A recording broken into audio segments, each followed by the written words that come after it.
जन्म मिला है। और इस जैन धर्म की बहुत सारी विशेषताएं हैं। उन विशेषताओं को देखते हुए बड़े बड़े साइंटिस्ट अपनी अपनी इच्छा प्रकट कर चुके कि पुनर्जन्म मेरा हो तो मेरा जन्म जैन कुल में होना चाहिए। तो आखिर ऐसा जैन कुल में क्या है? तो जैन कुल में, जैन धर्म में जन्म लेने का मतलब यह है कि भगवान बनने की यात्रा प्रारंभ होना। क्योंकि हम देखें, जैन कुल में जन्म लेकर के यदि हम भटकते रहे तो फिर हमारा जैन कुल में जन्म लेने का कोई मतलब ही नहीं है। तो जैन कुल में जन्म लेने का मतलब ही ये है कि हम अपने आप को भी भगवान बना सकते हैं, और भगवान बनाने के लिए हमें अपने 4 कदम आगे बढ़ाना है। बाकी कमाई, पैसा, मकान ये तो सब लोग कर लेते हैं। ऐसी कौन समाज है जिस समाज में मकान ना बनता हो? ऐसी कौन सी समाज है जहां पर पैसा ना हो? ऐसी कौन सी समाज है जहां पर प्रतिष्ठा ना हो? ऐसी कौन सी समाज है जहां पर जो चीजें हम चाहिए वो सब चीजों सब समाजों के पास है? फिर हमारी समाज में और अन्य समाजों में अंतर क्या है? तो अंतर वो सब एक ही है। अंतर वो सब एक ही है कि देखिए, अभी मैं ध्यान कर रहा था तो दिल्ली से मेरे अमन कुमार जी के साथ में चर्चा करते हुए चला आ रहा था। तो उनकी जो श्रीमती हैं ऋचा, बैंक मैनेजर हैं, और देखिए उनकी वो विचार जब आपस में शेयर करते होंगे तो अमन बता रहा था, बोले महाराज जी जो ऋचा है उसके भाव अच्छे हैं कि वो जब सुनती है, देखती है, आपकी एक वीडियो सुनती है और फॉलो करती है, तो उसका एक ही विचार था कि देखो अपन अपने बच्चों को इतने संस्कार देंगे कि बच्चों की शादियां भी जैन नहीं होना चाहिए और कहीं नहीं होना चाहिए। तो देखो, एक माँ जो माँ है, माँ के विचार क्या है? वो केवल सुनते हैं कि बताओ ऐसा होना चाहिए, कितने बड़े यत्न से जैन धर्म मिला है, जैन कुल मिला है, तो हमें उसको कैसे पालन करना है, हमें उसकी रक्षा कैसे करना है। अब अपन क्या सोचेंगे? ऐसा तो नहीं है कि हमारा जन्म जैनों में हुआ हो और हमारे जैन धर्म की रक्षा मुसलमान करेंगे।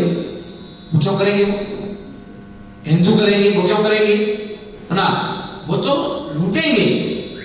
इसलिए यहां पर कहा गया कि हमें जैन धर्म की संस्कृति जो है, हमें धर्म की संस्कृति, अपने देश की संस्कृति ना तीर्थंकरों के द्वारा हुआ बताया हुआ जो मार्ग है उसकी रक्षा कैसे करना है ना, उसका निर्णय, उसका हम लोगों को विचार करना पड़ेगा। अब नहीं देखें कि कोई कहता है कि ये हो रहा है, मंदिर लुट रहे हैं, तीर्थ लुट रहे हैं। अब लुट रहे हैं, उधर लुटेंगे। क्यों लुटेंगे? क्योंकि हम लोग सेल्फिशनेस हमारे अंदर आ गई। अपना काम बनता भाड़ में जाए जनता वाली किस्सा है ना। हमें क्या करना? अगर गिरनार जी चला गया है तो कौन सा हमारा घर चला गया? सकल जी यदि कोई आफत आ रही है तो कौन से हमारे घर पे आफत आ रही है? इतना ऊधम पट्टी मचाने की क्या जरूरत है? पर महानुभाव ध्यान रखें, जिस संस्कृति से हमारी पहचान है, जिन देव शास्त्र गुरु से हमारी पहचान है, वही हमारे आराध्य देव है, वही हमारे है ना प्रभु हैं। हम नहीं सोचेंगे तो कौन सोचेगा?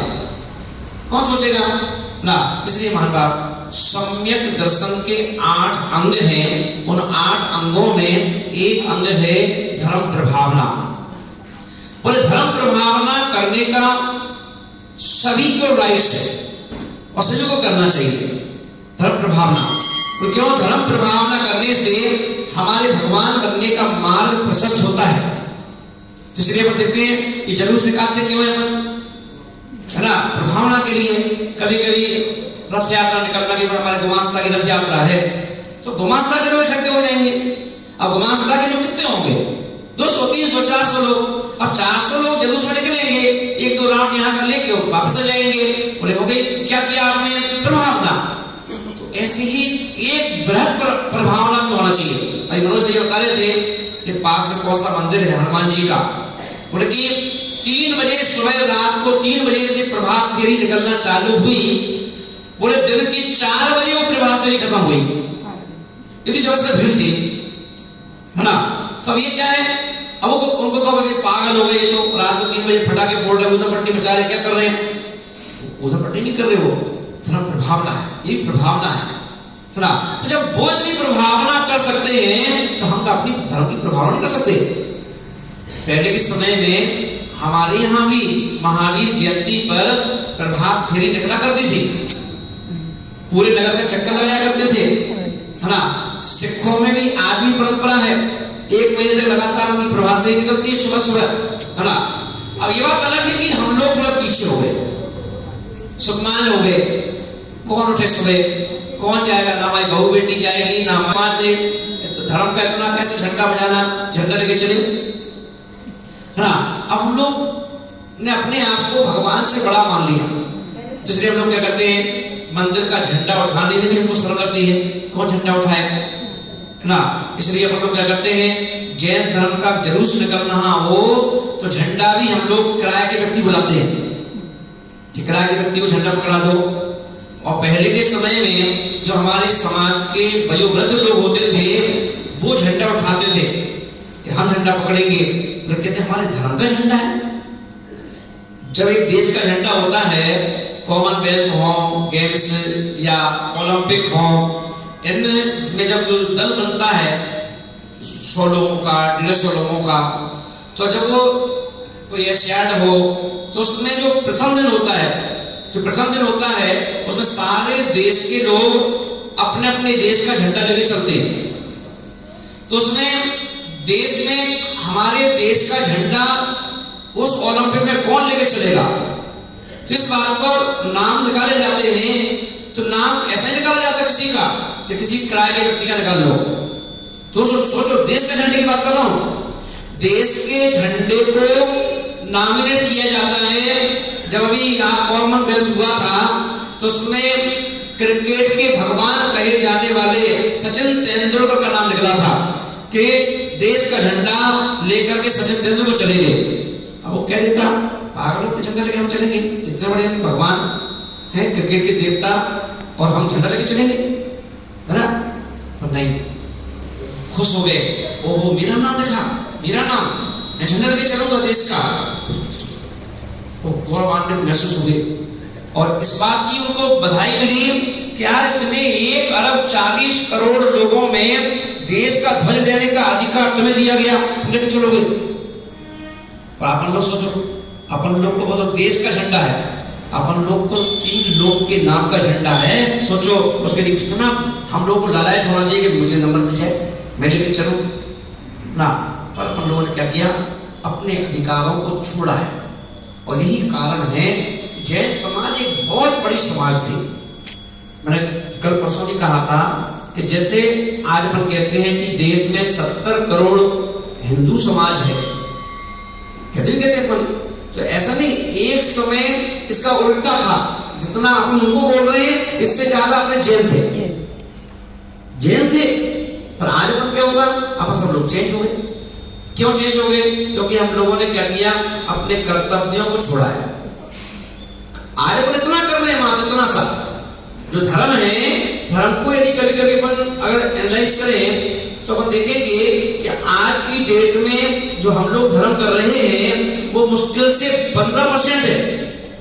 चाहे हम साधु कर रहे हो, चाहे आप लोग कर रहे हो, साधु का 25 मान लो, है ना। साधु भी पूरा गांधी जी 100% नहीं कर रहे, और श्रावक तो 5% ही मान के चलो। तो इतना सा करने में भी हमारी भी जान जाती है, तुम्हारी भी जान जाती है। बताओ वादा है कि नहीं जैन समाज का पूरे देश में, है ना। तुम्हारे नाम से भोजन बिक रहा है, जैन फूड, है ना। एरोप्लेन में जाओ तो जैन थाली, बड़ी बड़ी 5 स्टार होटल में जाओ तो जैन थाली, 3 स्टार में जाओ तो जैन थाली, वरना भले ही हमारे खुद के घर में जैन थाली ना हो, ये भी सच्चाई है ना।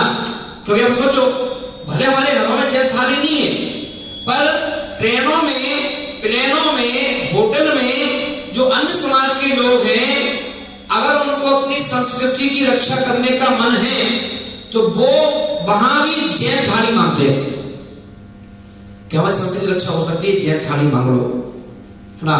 ट्रेन में प्लेन में ऑर्डर करते हैं, जैन थाली मांगते हैं कि भाई किसी प्रकार का हमने। अभी एक दिल्ली में हम लोग थे, जब ठाकुर साहब खड़े हुए थे तो वो यहाँ बॉम्बे जा रहे थे, तो उनको लगा कि आजकल बड़ा माहौल खराब है, खाने में क्या मिल जाए, क्या दे दें, पर भरोसा नहीं।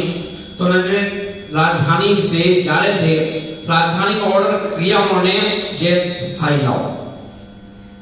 अब ठाकुर साहब थे कि ठीक है, मांसाहार नहीं खाते, नॉनवेज नहीं खाते, अब प्याज लहसुन तो कॉमन चीज होगी यहाँ पर, है ना।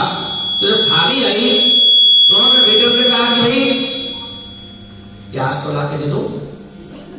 तो वेटर बोला आपने जैन फूड मांगा ना, जैन थाली मांगी, तो आपको पता नहीं है क्या जैन थाली में जो प्याज नहीं होता है। तो 4 बार सुना के चला गया, ठाकुर चुपचाप नहीं ले। अब जब लौट के पहुंचे दिल्ली तो उन्होंने मुझे बताया कि महाराज जी, जैन संस्कृति एक बड़ी गजब की संस्कृति है।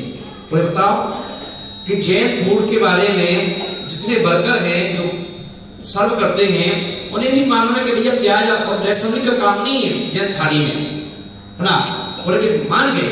और कितने जैन है अपन लोग, पूरे संसार को देख लो या पूरे भारत में देख लो, 1 अरब 40 करोड़ पूरे जो हिंदुस्तानी है, उनके बीच में मात्र 45 लाख जैन है, सरकारी आंकड़ों से, सरकारी आंकड़ों से। पर देखेंगे, पर 45 लाख अगर मान के चलो कि 45 लाख जैन है, उनका तजर्बा है कि नहीं बताओ कि उनके नाम से जैन फूड बिक रहा है।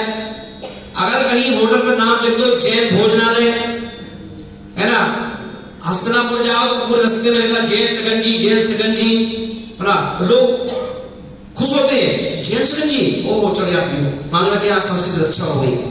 तो जैन एक ब्रांड है, जैन शब्द एक ब्रांड बन गया, ब्रांड। तो जैन व्यक्ति हो, है ना।